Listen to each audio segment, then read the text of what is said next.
Olá pessoal, tudo bem? Eu sou a professora Michele e nós vamos para mais uma aula das práticas de matemática. E hoje nós vamos precisar novamente de alguns materiais, então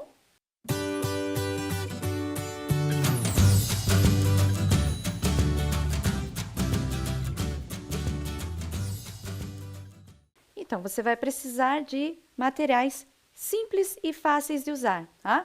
Um lápis, uma caneta, papel, caderno, mas é importante que você faça algumas anotações, porque senão a gente acaba esquecendo, tá? Então, até para minha aula aqui, eu tenho o caderno com as minhas anotações, tenho folhas, que é onde eu vou registrando alguma coisa que eu vá precisando. Então, não deixe de anotar, pegue seu caderno, seu bloco e anote o que você achar interessante da nossa aula de hoje, tá? Vocês lembram que na aula passada eu apresentei para vocês essa imagem que é do Grupo Verve da Universidade Federal de São Paulo, onde eles fizeram uma playlist com vários cientistas e vários profissionais, várias personalidades que contribuíram de maneira geral, não só na matemática, né, na astronomia, nas artes, para a sociedade. E nós vimos, na aula anterior, na de prática, nós vimos um pouquinho, conhecemos um pouquinho sobre a vida do Carl Friedrich Gauss, que é um matemático alemão que viveu entre 1777 e 1855 e trouxe grandes contribuições que até hoje a gente utiliza na matemática, né? Então, o que ele pesquisou, o que ele estudou, até hoje é muito importante. Ele foi um matemático tão importante que os seus discípulos, os seus alunos, chamaram ele posteriormente de o príncipe da matemática. E ele dizia que a matemática era a rainha das ciências, que trazia muitas contribuições para todas as outras ciências, né? O estudo ele era mais compartilhado, né? Não era tão específico de cada um, então ele tinha muitas contribuições. Ele era da Alemanha, nós vimos, né? Ele nasceu na Alemanha, e desde cedo, Gauss ele já demonstrava, né, uma facilidade, digamos assim, um pouco maior nos conhecimentos matemáticos, né? Lembra que a gente conversou que ele ajudava o pai dele nas contas, né? O pai dele era pedreiro, ele era de uma família muito humilde, então ele ajudava os pais nas contas, verificava quando estava errado, quando estava certo, e na escola, logo cedo, numa idade muito tenra, aí lá entre os seus 8 e 10 anos, ele já se destacou também na escola. Então, lembra que a gente discutiu um problema que foi apresentado a ele, que foi a soma de Gauss, que era a soma de todos os números de 1 até 100. O professor passou esse problema e o Gauss rapidamente resolveu, né? Então, enquanto os alunos estavam lá tentando somar 1, mais 2, mais 3, um número na sequência do outro, ele observou que existia um padrão, e lembra que nós falamos sobre isso? A matemática precisa de observação. Um bom matemático também é um bom observador, né? E o Gauss, ele observou que existia um padrão nessa soma, e rapidamente ele apresentou a resposta para o professor e foi, né, a turma toda ficou surpresa, os colegas, o professor, todos ficaram surpresos com a maneira como ele resolveu. E ele explicou, né, como que ele tinha resolvido. A partir daí a vida dele mudou, porque ele teve um apoio maior do professor e teve financiamento para os seus estudos, para que ele contribuísse de modo geral para a matemática, né, e para a sociedade. E nós vimos que essa observação de padrões, ela não é única. Às vezes nós podemos identificar padrões diferentes que possam levar ao mesmo resultado. Então nós vimos a maneira como a Marcela resolveu, lembra que nós vimos um videozinho dela resolvendo a soma de Gauss, analisando as linhas e percebendo uma padronagem nessas linhas também, chegou à resposta de uma maneira diferente, mas encontrou a partir de uma análise de padrão. E depois nós também vimos a resolução do Arthur.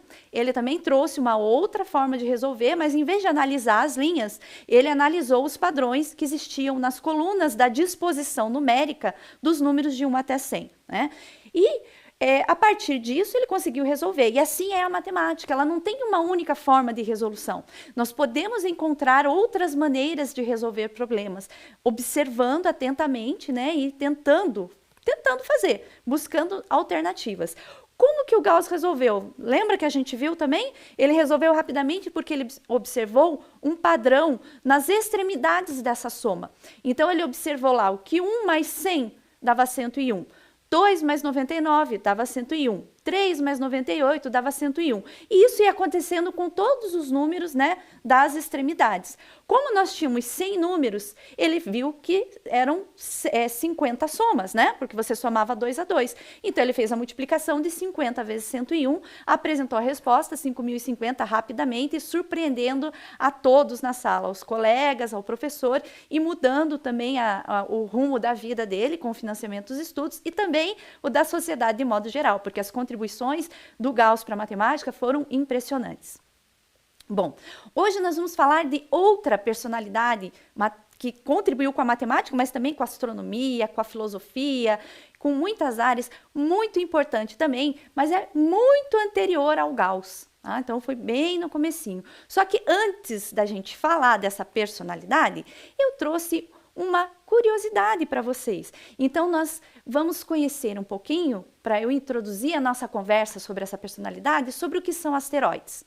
Então, nós temos lá que asteroides são corpos celestes que orbitam o Sol, só que eles são muito pequenos para serem considerados planetas. Geralmente eles estão entre Marte e Júpiter, e eles ficam orbitando ali também, Mas quem sabe mais, quem compreende mais sobre isso é o professor Henrique, da prática de ciência e tecnologia. Então ele trouxe uma curiosidade para a gente e vai nos explicar um pouquinho sobre os asteroides e sobre a nomenclatura desses asteroides, tá bom? Então eu vou deixar vocês com a hora da curiosidade e com uma conversa bem legal com o professor Henrique.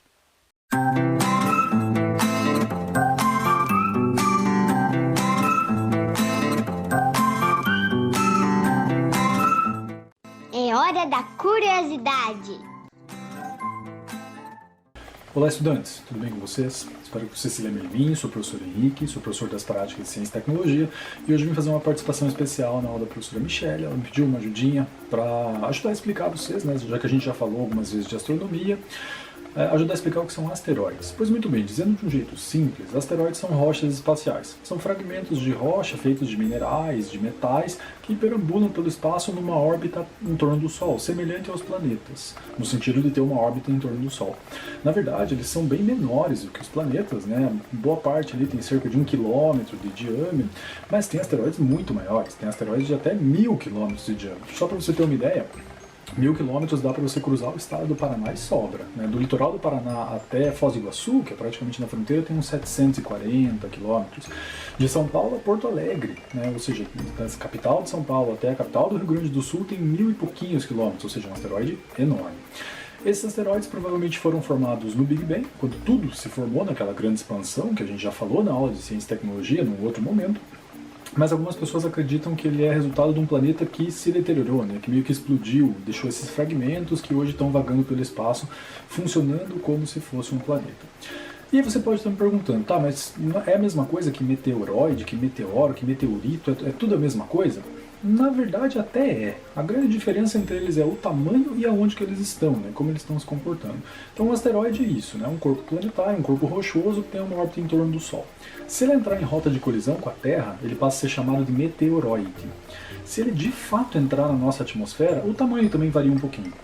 Se ele entrar na nossa atmosfera, ele passa a ser conhecido como meteoro. E normalmente quando ele entra na nossa atmosfera, a fricção dele com a atmosfera, lembra que ela é feita de vários gases, a fricção dele, à medida que ele passa, ele vai atritando, né? Ele vai deixando um rastro de fogo, assim, um rastro de fogo é modo de falar, mas ele vai se iluminando e essa fricção normalmente faz com que ele se deteriore, né? Com que ele se desintegre, não resista a essa fricção com a atmosfera. E normalmente eu não sei, eu pelo menos nunca vi, mas talvez você já tenha visto, né? Dá pra ver o risco disso acontecendo no céu, que é o que a gente chama de estrela cadente. Quando ele atinge a Terra, ele passa a ser conhecido como meteorito. E dá a impressão que é uma coisa pequenininha, né? Mas nem sempre é uma coisa tão pequena assim. Um meteorito, quando ele cai, no geral ele deixa uma cratera bastante grande, tipo essa que você está vendo aqui atrás de mim agora. Várias já caíram na Terra, a mais famosa é de 1909, né, na Sibéria, e devastou uma floresta de 2.000 km², mais ou menos, e a mais próxima de nós talvez seja essa no Paraná, né, que fica no distrito de Vista Alegre, um município, acho que próximo de Coronel Vivida, né, eu só passei lá, não conheço muito bem, se você mora aí, de repente você pode escrever para nós, o professor Michele, mostrando umas fotos, explicando melhor onde é, que é uma cratera que, se eu não estou enganado, aconteceu em 2004, que era do meteorito, e hoje ela é patrimônio, virou... Tem um observatório, né? O pessoal usa isso para estudar também. Então, na prática, eles são mais ou menos a mesma coisa, né? A diferença é que o meteorito é o que cai na Terra. Quando cai na Terra deixa estrago? Normalmente não. Por quê? Porque a Terra não é predominantemente terra, a Terra é predominantemente água. Então, normalmente, quando ele cai, ele acaba acertando a água, porque tem muito mais água que terra na Terra. E quando ele cai, dificilmente alguém é muito afetado por isso, normalmente cai numa região desabitada, tanto que a gente não tem muita notícia, mas muitos meteoritos caem todos os anos. Mas normalmente muito pequenos, né? Porque mesmo o impacto deles com a atmosfera vai fazendo com que eles percam tamanho, percam massa e acabam chegando bem menores. E para terminar a nossa conversa, né, vamos ver como é que a gente dá nome para esses asteroides, né, como funciona a nomenclatura deles. Normalmente ele começa com um ano, né, 2021, no caso fosse um descoberto agora, e aí as letras do alfabeto se dividem de acordo com o período do mês. Então na primeira quinzena de janeiro você coloca a letra A, na segunda a letra B, na primeira de fevereiro a letra C e assim por diante. Então, se um asteroide fosse descoberto em janeiro, ele receberia o nome de 2021 A, e aí a segunda letra, são duas letras, né? A segunda letra diz respeito a qual é o número da descoberta, né? O primeiro descoberto, é o segundo, é o terceiro. Então suponha que ele é o oitavo descoberto. A, B, C, D, E, F, G, H. O nome dele ficaria 2021 AH. E aí você, que é uma pessoa inteligente, deve estar pensando, tá, mas e se eu descobrir 50? Não tem letra o suficiente para isso. E é essa a grande questão, né? A gente já passou desse número, tem 400 mil asteroides já descritos, esperando nomenclatura, uma lista grande já nomeada, alguns esperando nomenclatura. Tanto é que esses nomes não são mais exatamente assim, já são mais difíceis de dar, né? E hoje você dá alguns nomes em homenagem a deuses, em homenagem a pessoas. Tem jogador de futebol que já foi homenageado. O Bala, que jogou na Alemanha, ganhou um asteroide. O Cruyff, que jogou na Holanda, ganhou um asteroide. Então hoje em dia se homenageia muito pessoas, né? Em virtude de onde ele foi avistado, né, ou alguém que você deseja homenagear. E acho que o professor Michele tem uma história legal para te contar sobre nomenclatura de asteroides também, tá bom? Agradeço a participação de todos, escrevam para nós também, não escreve só para matemática não, lembra de escrever para a gente também lá nas práticas do integral, espero ter ajudado, um abraço e até a próxima. Viram que legal, pessoal? Os asteroides são muito interessantes, né? E a maneira como eles foram nomeados também. Então, como o professor Henrique explicou, a gente tem muitos asteroides e aquela nomenclatura por meio das letras já não estavam sendo suficiente. Então, quem descobria os asteroides homenageavam algumas personalidades, como ele explicou aí, de jogador de futebol. Mas o asteroide que nós vamos falar hoje é o asteroide 238, que foi descoberto pelo astrônomo russo Viktor Norrie em 1884. Tá? Ele descobriu esse asteroide e ele chamou esse asteroide de Hipátia. Por que ele deu esse nome? Porque ele homenageou a primeira mulher no mundo que foi considerada uma matemática. Tá? Então, Hipátia foi uma grande matemática, uma grande filósofa, astrônoma. Ela trouxe muitas contribuições para várias áreas da ciência. Só que ela é bem antes do Gauss. A Hipátia é entre 350 e 370 da Era Comum. Tá? Se vocês observarem ali no slide, vocês vão perceber que tem uma letrinha C antes, que significa cerca de, é porque não se sabe exatamente a data do nascimento dela, mas é aproximadamente nesse período. Tá? E 350 entre 370 da Era Comum, que significa depois de Cristo. Né? Então, como não são todas as pessoas que são da religião cristã, se denomina Era Comum, que é a mesma coisa que depois de Cristo. Então, é bem no início, né, de toda a estrutura. Os conhecimentos que eles tinham eram os aparelhos, né, a maneira de estudar e pesquisar era muito limitada. E a Hipátia se destacava nesse conhecimento, né, nesse estudo. Ela era professora na escola de Alexandria, ela foi muito incentivada pelo seu pai, o Theon de Alexandria, que também era um estudioso da matemática. Tá? Então, ela nasceu entre 350 e 370 na Era Comum, e ela morreu no dia, registros apontam, né, dia 8 de março de 415 também da Era Comum. Os interesses dela na matemática, astronomia, filosofia, religião, poesia, política, medicina, ela teve contribuições, então ela foi muito bem conceituada, ela era procurada pelas pessoas para resolver problemas, então é uma mulher muito importante para a matemática e para outras ciências. Só para a gente se situar um pouquinho, eu vou mostrar para vocês aí aonde fica a Alexandria. Então, a gente tem aí o mapa mundi, né? Eu vou mostrar aí um pedacinho, aquele pedacinho ali no continente africano, é o Egito, tá? E Alexandria fica bem ao norte, bem em cima. Se vocês observarem ali, ó, tem a capital Cairo e acima tá a cidade de Alexandria, claro que existe até hoje.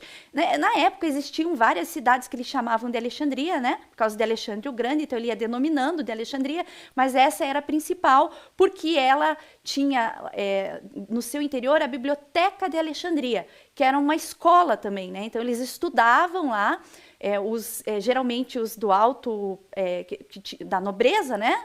Que tinham uma situação financeira melhor. A Hipátia também, diferente do que a gente viu sobre o Gauss, ela tinha uma situação financeira boa, né? Ela era da alta classe, né? O pai dela era diretor do Museu de Alexandria, então eles tinham umas condições boas, né? de vida. E ela era uma estudiosa a partir dos conhecimentos do seu pai. A Biblioteca de Alexandria, ela tinha, é como se hoje em dia a gente quisesse pesquisar alguma coisa, a gente vai na internet, né? A Biblioteca de Alexandria era a internet daquela era, porque o que se queria saber ia até a biblioteca. Aí a gente tem uma imagem que foi feita pelo Rafaelo, né, que é um artista italiano de 1500, mais ou menos, onde ele retrata alguns pensadores, alguns cientistas.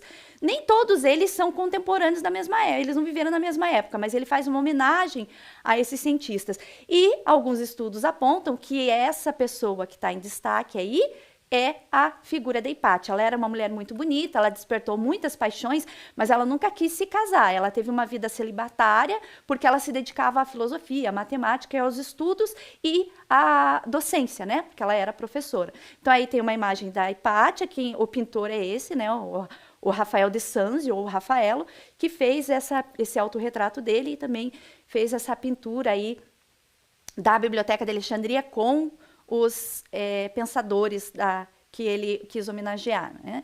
Aqui nós temos alguma ilustração da biblioteca, então se vocês observarem, nós tínhamos os papiros, que eram aqueles rolinhos, né, era feito de uma planta, né, o papiro, que eles tratavam, secavam e daí podiam escrever, registrar nela. Então, essa biblioteca era muito importante.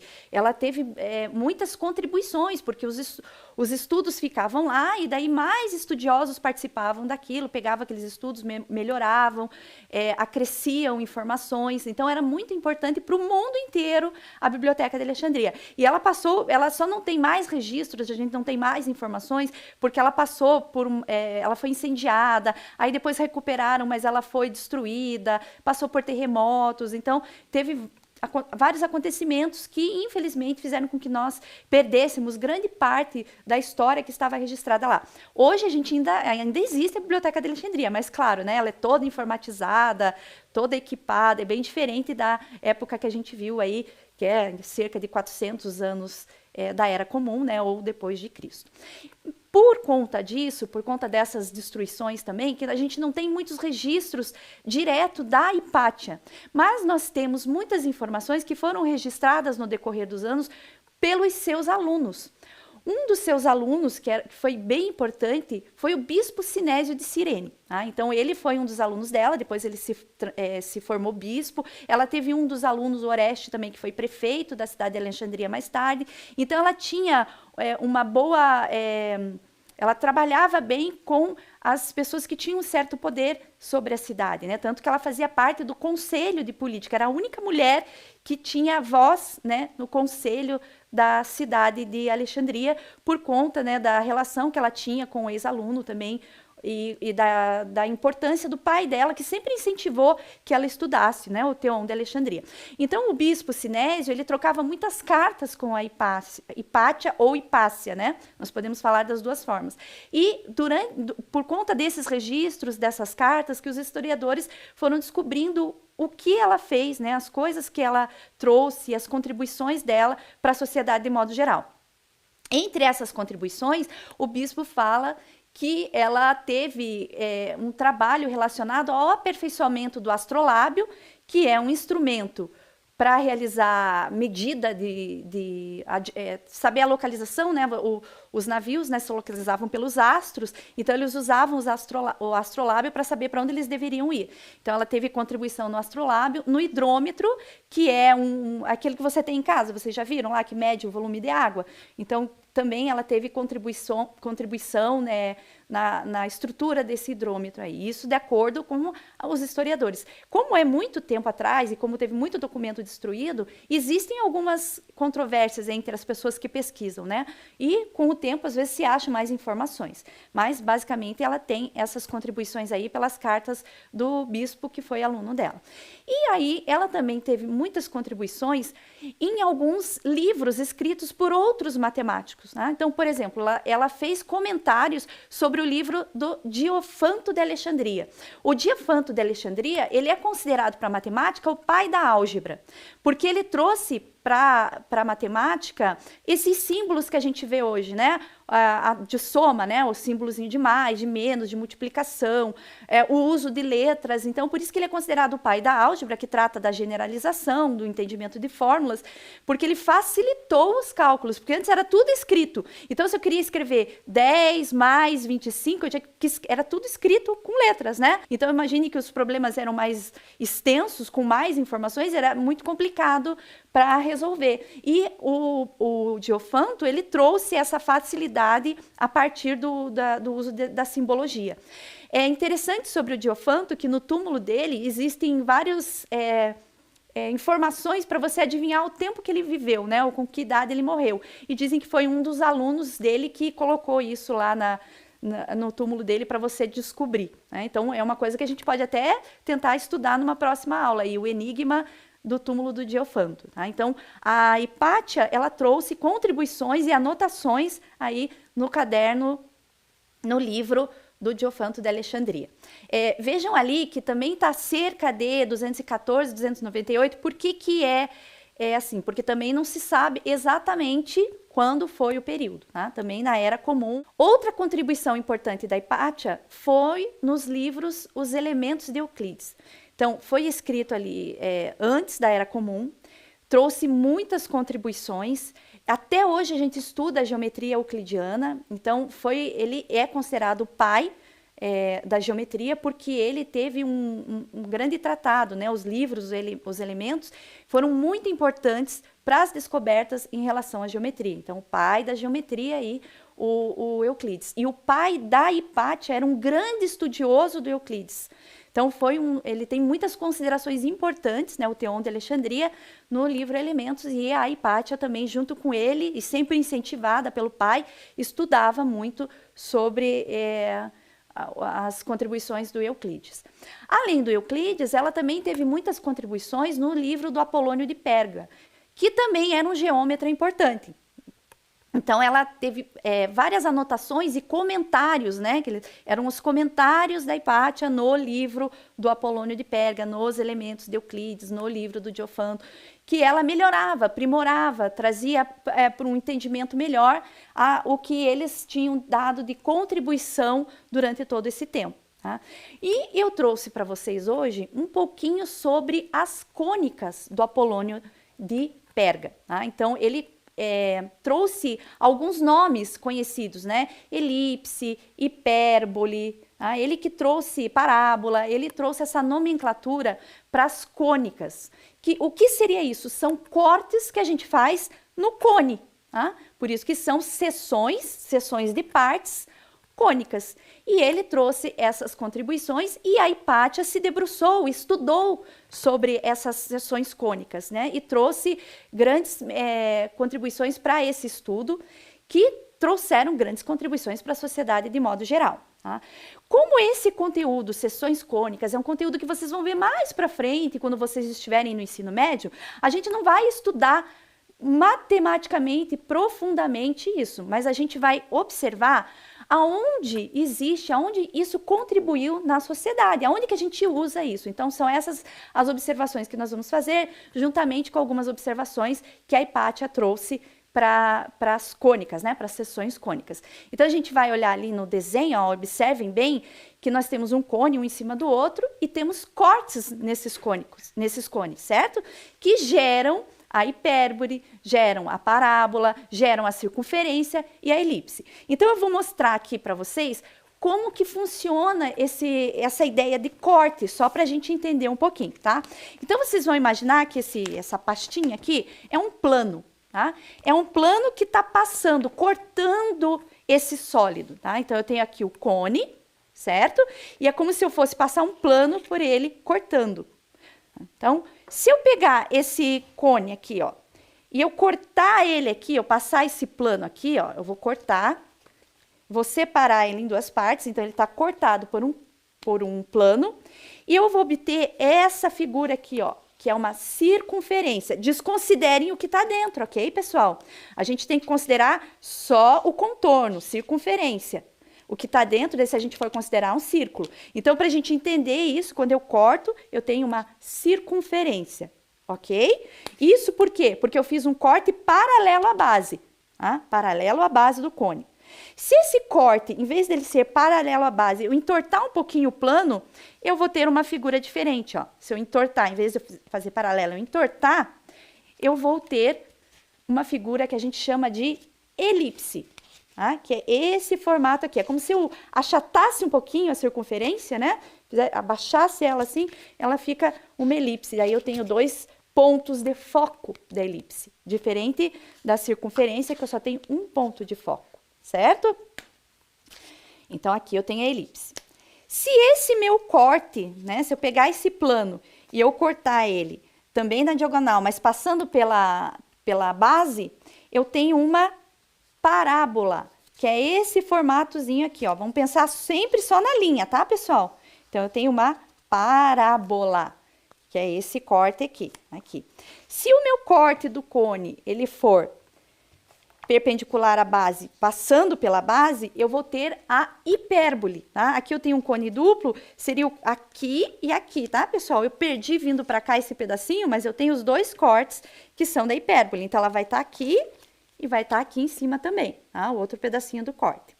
Para que vocês entendam um pouquinho melhor, eu trouxe isso aqui para vocês verem, mas eu vou colocar um videozinho aí que tem uma animação em 3D, que dá para ver esses cortes acontecendo também, e daí vocês podem observar pelo vídeo, tá bom? Vamos lá?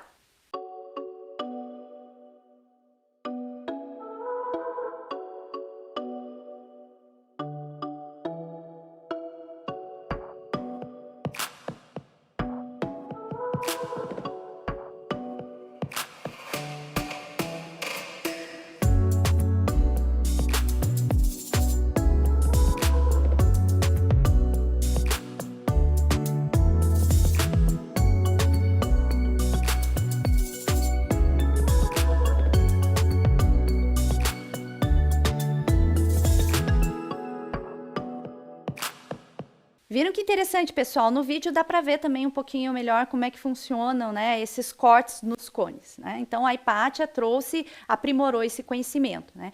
Vamos ver um pouquinho sobre cada um deles. Então, aqui nós temos a parábola, tá? A parábola é esse corte aqui, tá? Essa aqui é a parábola.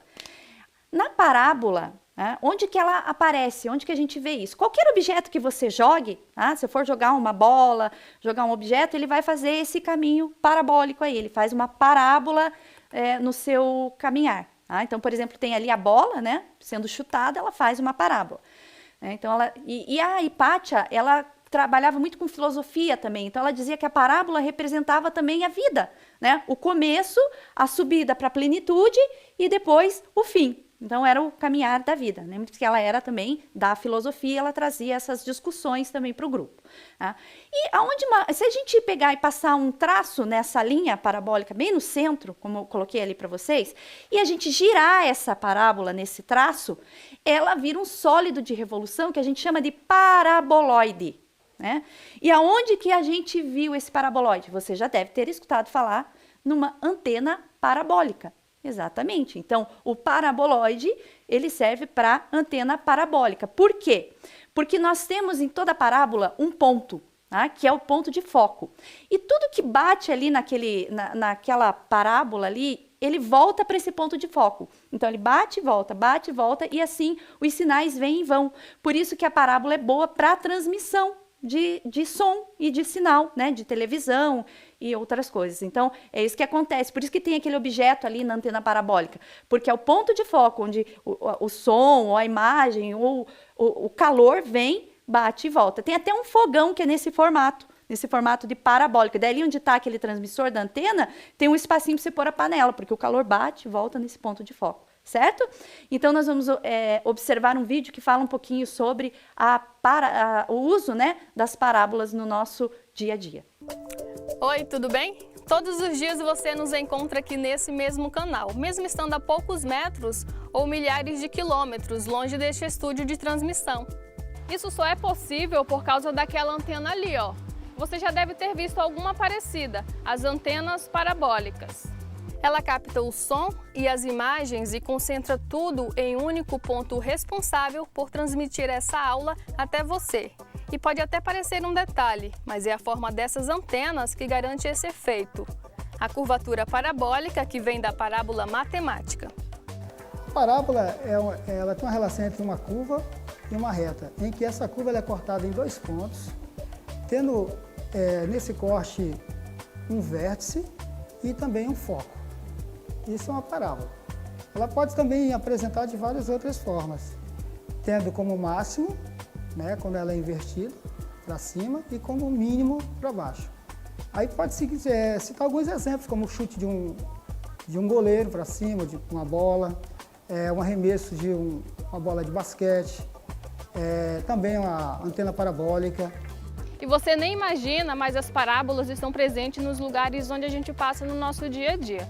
Você pode até me perguntar, o que eu estou fazendo aqui no meio de tantos carros? É que aqui tem um bom exemplo para você. Tá vendo esses modelos diferentes de faróis de carro? Apesar de serem diferentes, eles possuem formato e funcionamento parabólico. Viram que interessante o uso da parábola? Então tem várias aplicações, tem outras ainda, né? Nós estamos vendo algumas. Agora a gente vai falar sobre a hipérbole, que é esse corte no cone aqui, tá? Que geram essas duas figuras, tanto aqui quanto aqui. Tem vários tipos de hipérbole, nós estamos vendo uma aqui, tá? Então a hipérbole, ela também tem aplicações, que nós vamos observar. Se, por exemplo, a gente pegar um abajur e acender a luz, a gente vai ver que ele gera uma sombra. Essa sombra que aparece aí, ela tem o formato de uma hipérbole, né? Claro, isso é uma aplicação simples, é só para a gente entender um pouquinho esse contexto, né? Mas antes de existir o GPS, né, que hoje tem o GPS que ajuda a gente na localização, existia o sistema de navegação hiperbólica, que é por onde iam os sinais emitidos pelos navios para que eles conseguissem saber onde eles estavam no oceano. Então, eles conseguiam se localizar por meio dessas antenas que tinham, né, e por meio do caminho que o som fazia, eles conseguiam descobrir onde eles estavam. Então, é o sistema de navegação hiperbólico. Isso foi muito útil na Segunda Guerra Mundial, por exemplo, né? Se a gente fizer a mesma coisa que a gente fez com a parábola, traçar um eixo ali e rotacionar, né, essa hipérbole, a gente vai ter um sólido chamado hiperboloide, um sólido de revolução. Revolução porque eu rodo ele, por isso que a gente fala que é revolução. Então, é o hiperboloide. Aonde que existe isso? Então, ele é utilizado, por exemplo, para as torres hiperbólicas, né, que são torres das usinas nucleares. Elas são utilizadas dessa forma, que elas são feitas de malha, de ferro, e é uma construção que é barata para o que se destina, e ela também é muito resistente, né? Porque ela é feita com essas malhas aí e tem esse formato hiperbólico, e leva o nome, né? Torres hiperbólicas. Então, aí é um pouquinho do entendimento das aplicações da matemática na sociedade de modo geral e nas outras ciências, né? E agora a gente vai falar dos cortes que geram tanto a circunferência quanto a elipse, tá? Se a gente observar, a gente vê que são formas parecidas, né? Elas têm semelhança. Por que elas têm semelhança? Observem bem aí.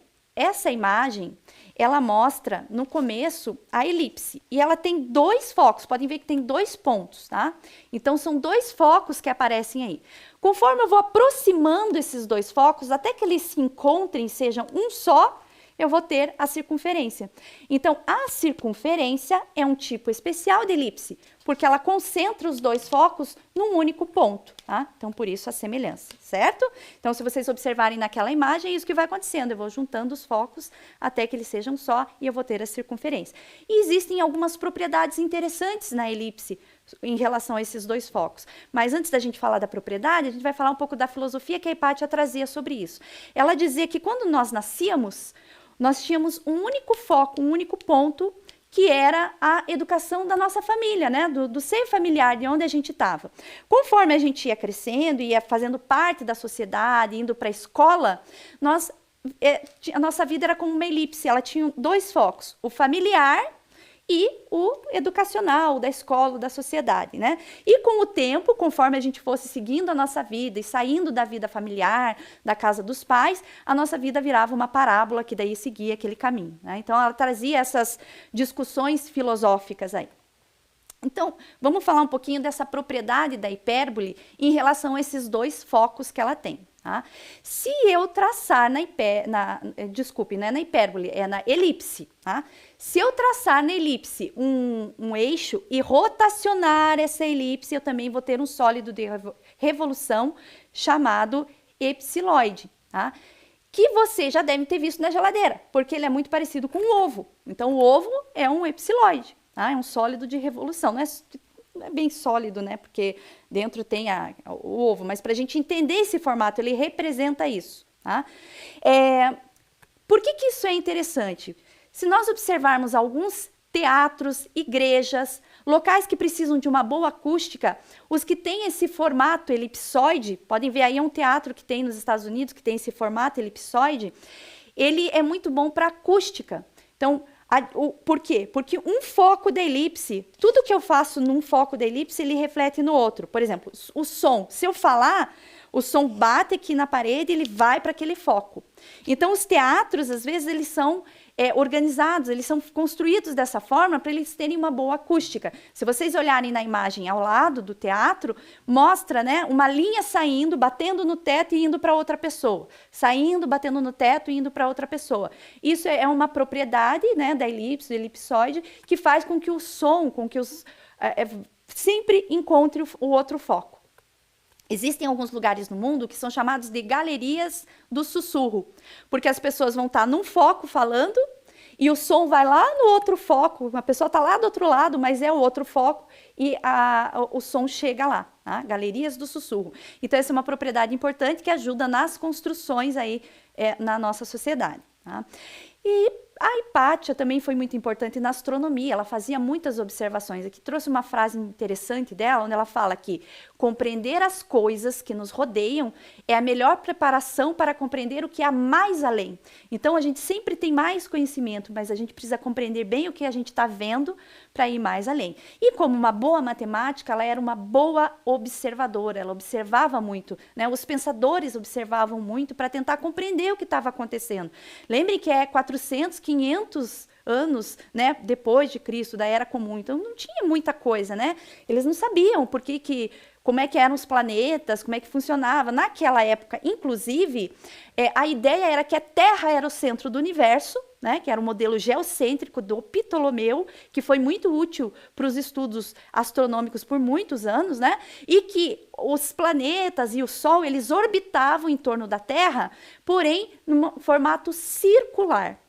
Mais tarde, o Copérnico, né, viu que a Terra era heliocêntrica, que o universo era heliocêntrico, ou seja, que era em torno do Sol e a Terra girava em torno do Sol, e que também era um formato de elipse. Mas alguns registros apontam que a Hipátia já estava discutindo e percebendo que as órbitas não eram em forma de circunferências, né, e sim em forma de elipses, né? Então, alguns estudiosos falam que ela foi uma das primeiras, né, a perceber isso. Mais tarde a gente viu, né, com o Copérnico e depois com Kepler, que o modelo realmente é heliocêntrico, o Sol é no centro, e que as órbitas são elípticas, né, não são em formas de circunferência, né. Bom, então a Hipátia teve essas grandes contribuições, né, ela dizia que reserve o seu direito de pensar, então é sempre importante pensar, mesmo que esteja errado, porque você vai chegar, né, ao certo em algum momento. Então, mesmo que esteja errada, é melhor do que não pensar em nada. Infelizmente, a Hipátia teve uma morte muito cruel. Ela foi assassinada, né, por conta de brigas religiosas e políticas. Como ela era a única mulher que influenciava o prefeito e também tinha, né, uma boa relação com o bispo, as questões políticas e religiosas acabaram interferindo e ela acabou sendo morta por fanáticos religiosos e políticos que terminaram a vida dela. Alguns estudiosos dizem que foi com 60 anos, outros com 45, né? Mas sempre há algumas questões controversas aí nesses estudos. Então agora eu deixo vocês com um vídeo que fala da vida da Hipátia, feito pelo grupo Verve Científica da Universidade Federal de São Paulo, tá bom? Até mais e até a nossa próxima aula. Hipácia de Alexandria nasceu por volta do ano 370 da Era Comum, no Egito, filha de Theon de Alexandria, que era um matemático e astrônomo considerado um dos mais bem-educados homens de sua época. Os historiadores não têm certeza a respeito de muitos aspectos da vida de Hipácia, como, por exemplo, sobre a sua data de nascimento e sobre quem foi sua mãe. Theon criou com Hipácia, ao longo de sua infância, um forte vínculo, ensinando a ela seu próprio conhecimento. Ele a introduziu nas áreas das artes, literatura, ciências e filosofia. A maioria dos historiadores acredita que Hipácia superou os conhecimentos de seu pai ainda em uma idade jovem. Pouco se sabe também sobre a vida pessoal de Hipácia, mas há indícios de que ela nunca se casou e provavelmente levou uma vida celibatária, o que possivelmente estava de acordo com as ideias de Platão sobre a abolição do sistema familiar. É bastante notável que Hipácia tenha se tornado chefe da escola platônica em Alexandria, por volta do ano 400 da Era Comum. Lá, ela lecionou matemática e filosofia e manteve firme o seu esforço para preservar a herança matemática e astronômica grega em tempos extremamente difíceis. A ela são creditados comentários sobre as cônicas de Apolônio, no campo da geometria, também sobre a aritmética de Diofanto no campo da teoria dos números. Acredita-se que o livro 3 da versão de Theon do Almagesto de Ptolomeu, o tratado que estabeleceu o modelo geocêntrico, foi, na verdade, escrito por Hipácia.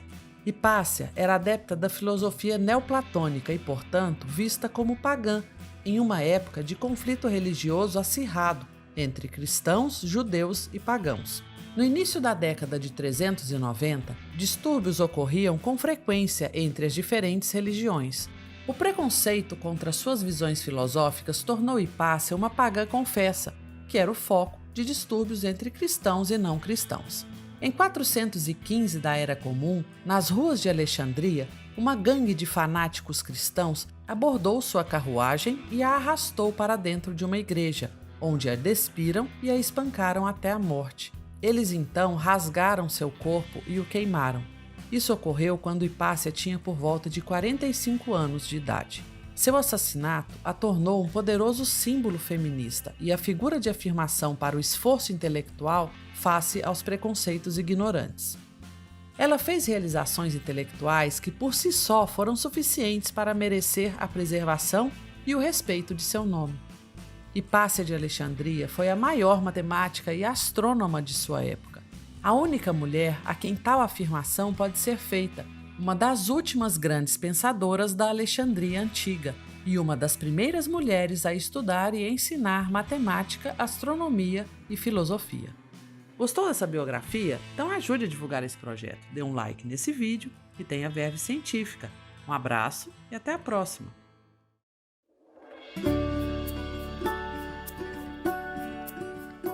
Ei, olha eu de novo. Deixa eu te perguntar uma coisa. Já tá pronto para voltar para a escola?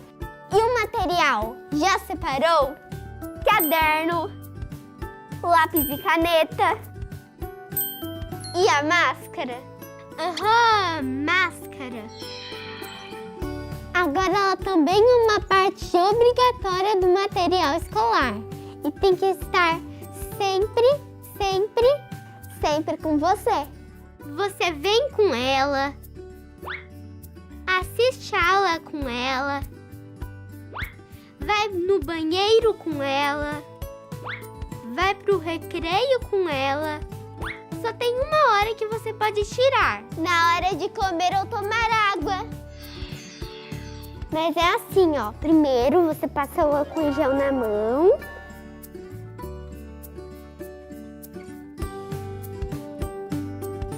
E tira a máscara com cuidado, pegando pelo elástico.